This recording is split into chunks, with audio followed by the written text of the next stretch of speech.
আল কোরআনে প্রচলিত নামাজের পূর্ণাঙ্গ বিবরণ নেই, তা নিয়ে কোরআন থেকে যা বললেন ডক্টর মোহাম্মদ মোশাররফ হোসেন। সবাই দেখুন এবং শুনুন। সবাইকে স্বাগতম ও সালাম। ইদানিং পবিত্র কুরআনের নামাজের পূর্ণাঙ্গ বিবরণ নেই। হাদিস অস্বীকারীদেরকে এই নিয়ে নানান রকম জবাব দিতে গিয়ে অনেক আলেম এর বিষয়ে নানান ধরনের বক্তব্য দিচ্ছেন। বিশেষ করে সজল রসুনের কিছু বক্তব্যকে ঘিরে নানান রকম কথা উঠেছে এবং উঠে এসেছে কিছু কোরআন রিসার্চ করে যারা তাদেরকে নিয়ে। সেখানে তাদের বিপরীতে অনেকেই অনেক রকম বক্তব্য দিচ্ছেন। যেমন কেউ বলছে যে হাদিস অস্বীকারীদের জবাব, কেউ আবার আহলে কোরআনদেরকে নিয়ে বলছেন যে পথভ্রষ্ট, তাদেরকে আহলে কোরআন, আহলে ফিকহ, আহলে হাদিস প্রচলিত নামাজ নিয়ে আহলে কোরআন, আহলে হাদিস ও আহলে ফিকহদের নানান রকম কথা। তো সে বিষয়ে আমরা কিছু কথা বলবো, যেখানে আরেকজনে বললেন যে অবাক হবেন জানলে আহলে কোরআনদের পথভ্রষ্টতার লেভেল কত গভীর। বললেন যে প্রফেসর মুক্তার আহমেদ। তো এখানে একজন হলেন একজন ডক্টর মোশাররফ হোসেন নামে একজন কুমিল্লার ভিক্টোরিয়া কলেজের প্রফেসর। তো আসুন উনি কি বলেছেন, বিশেষ করে উনি বেশিরভাগই বলেছেন সজল রসুনের বক্তব্য নিয়ে। তিনি কোরআনে কিছু নবীদের উপর যে সালাতের কথা বলা হয়েছে পবিত্র কোরআনে, অধিকাংশ নবীদের, সেই বিষয়ে উনি আলোচনা করেছেন। আসুন আমরা সে বিষয়ে দেখি। তিনি হলেন ডক্টর মোহাম্মদ মোশাররফ হোসেন, সহযোগী অধ্যাপক, কুমিল্লা ভিক্টোরিয়া কলেজ। তিনি বললেন যে এখানে সূরা ইব্রাহিমের ৩৭ নম্বর আয়াত সালাতের উদ্ধৃতি দিয়ে বললেন যে ইব্রাহিম আলাইহিস সালাম আল্লাহর কাছে আবেদন করলেন, হে আমাদের প্রতিপালক, আমি আমার বংশধরদের কতককে বসবাস করালাম অনুর্বর উপত্যকায় তোমার পবিত্র ঘরের নিকট। হে আমার প্রতিপালক, এই জন্য যে ওরা যেন সালাত কায়েম করে। সূরা ১৪ নম্বর সূরা ইব্রাহিম আয়াত ৩৭। তারপরে বললেন, স্মরণ করো এই কিতাবে ইসমাইলের কথা, সে তো ছিল প্রতিশ্রুতি পালনের সত্যাশ্রয়ী এবং সে ছিল রসূল, নবী।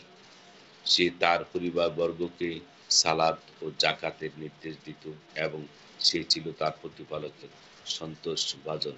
সূরা মারিয়াম আয়াত ৫৪-৫৫। সূরা ইব্রাহিমে আয়াত ৪০ আল্লাহ বলেন, হে আমার প্রতিপালক, আমাকে সালাত কায়েমকারী করো এবং আমার বংশধরদের মধ্য হতেও হে আমাদের প্রতিপালক আমার প্রার্থনা কবুল করো। এরপরে সূরা মারিয়ামের ২৯-৩১ আয়াতে অতঃপর মারিয়াম সন্তানের প্রতি ইঙ্গিত করল। ওরা বলল যে কোলের শিশু তার সঙ্গে আমরা কেমন করে কথা বলব। সে ঈসা আলাইহিস সালাম বলল, আমি তো আল্লাহর বান্দা, তিনি আমাকে কিতাব দিয়েছেন, আমাকে নবী করিয়েছেন। যেখানে আমি থাকি না কেন তিনি আমাকে বরকতময় করেছেন। তিনি আমাকে নির্দেশ দিয়েছেন যতদিন জীবিত থাকি ততদিন সালাত ও যাকাত আদায় করতে। সূরা মারিয়াম আয়াত ২৯, ৩০, ৩১। তারপরে এখানে সূরা লোকমান আয়াত ১৭।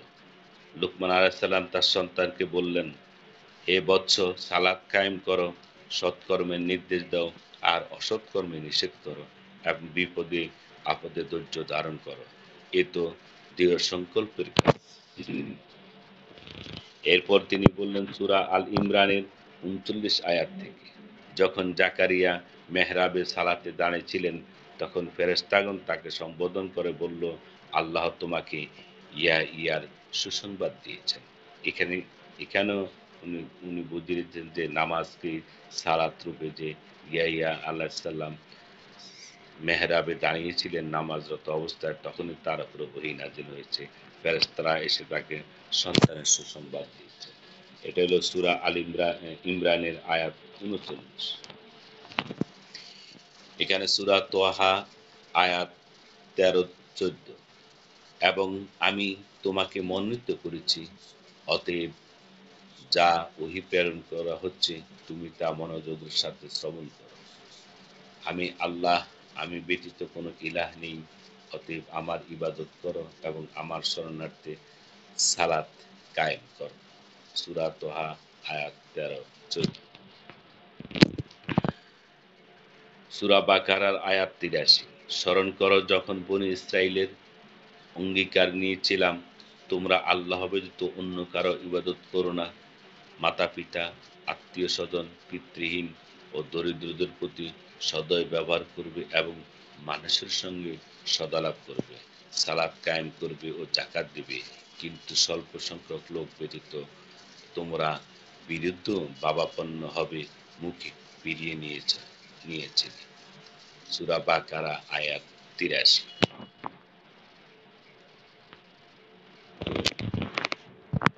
এরপর হলো সূরা ইউনূস আয়াত ৮৭। আমি মূসা ও তার ভাইকে প্রত্যাদেশ করলাম, মিসরে আমাদের সম্প্রদায়ের জন্য মিসরে তোমাদের সম্প্রদায়ের জন্য গড় স্থাপন করো এবং তোমাদের গড়গুলোকে ইবাদত গৃহ করো, সালাত কায়েম করো এবং মুমিনদেরকে সুসংবাদ দাও। সূরা ইউনূস আয়াত ২৭। এভাবেই মুশাররফ মুশাররফ সাহেব কুরআনের বিভিন্ন আয়াত থেকে সালাতকেই বললেন। তো এই ক্ষেত্রে তিনি বুঝিয়েছিলেন যে পূর্ববর্তী প্রত্যেক নবী রাসূলদেরকেও আল্লাহ তাআলা সালাতের কথা বলছেন এবং সেই সালাতের ধারাবাহিকতা ছিল। তিনি বুঝিয়েছেন, তাই এই ধারাবাহিকতা থাকার কারণেই কোরআনে এই ধারাবাহিকতা সালাত থাকার কারণেই কোরআনের পরিপূর্ণ বিবরণ দেওয়া মনে করেন। তো এই ক্ষেত্রে আপনারা দেখুন যে এই তাহার বক্তব্যের প্রেক্ষিতে কিছু কমেন্ট আমরা দেখি যে কি। তো